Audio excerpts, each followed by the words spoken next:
admiro muito o delegado, e eu coloco ele no rol dos nossos, vamos dizer assim, nossos heróis modernos. São pessoas que não são citadas hoje no processo atual. A importância de um delegado que vá até o fim com a convicção do que é o certo, que acaba sendo retalhado, estuda a escrever história. O Walter Delgatti Neto também, o hacker que conseguiu pegar o Telegram do Dallagnol.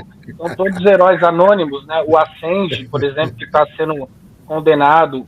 O pessoal que é um site que eu estava falando com o Henrique, que publica ciência, que está sendo perseguido também.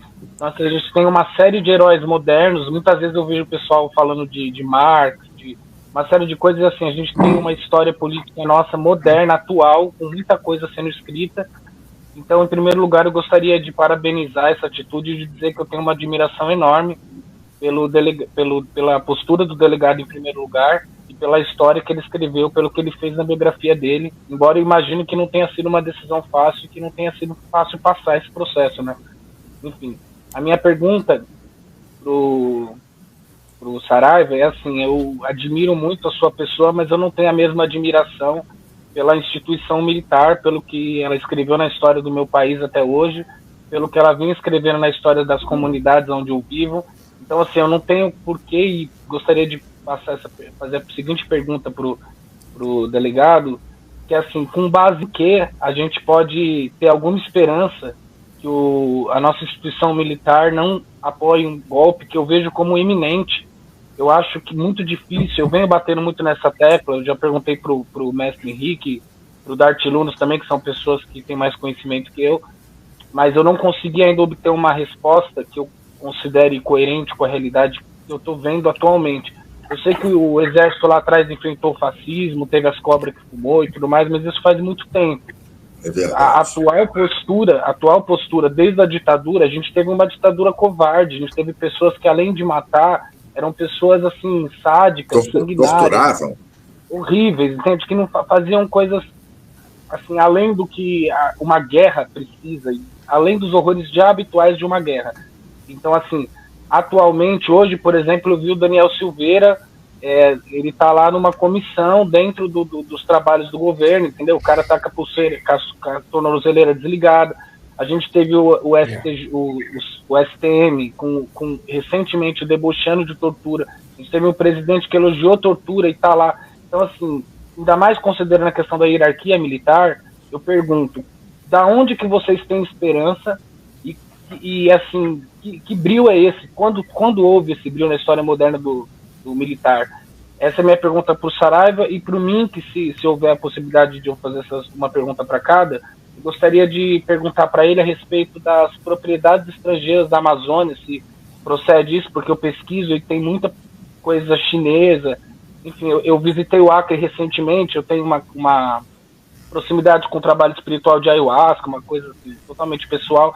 Isso faz com que eu tenha contato com algumas tribos, por exemplo, a tribo Runiquim, próxima ali a Rio Branco, e a quantidade de terras de chineses, assim, é um negócio que eu não concebia. Eu não consegui imaginar, e eu vi lá eu não poder entrar no lugar porque era propriedade chinesa. Eu fiquei tipo, o que está acontecendo? Ele tem conhecimento a respeito dessa situação.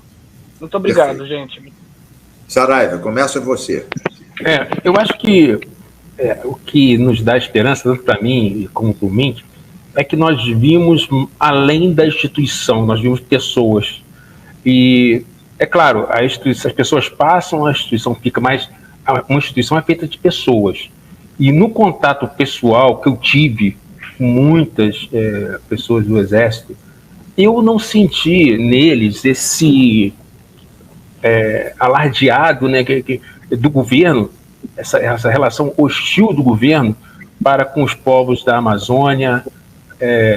Talvez porque eu nem desse também, mas eu acho que não eram pessoas assim. Então eu acho que, por eu conhecer as pessoas, eu tenho uma visão diferente. Talvez se eu tivesse do seu ponto de vista, eu fosse mais pessimista.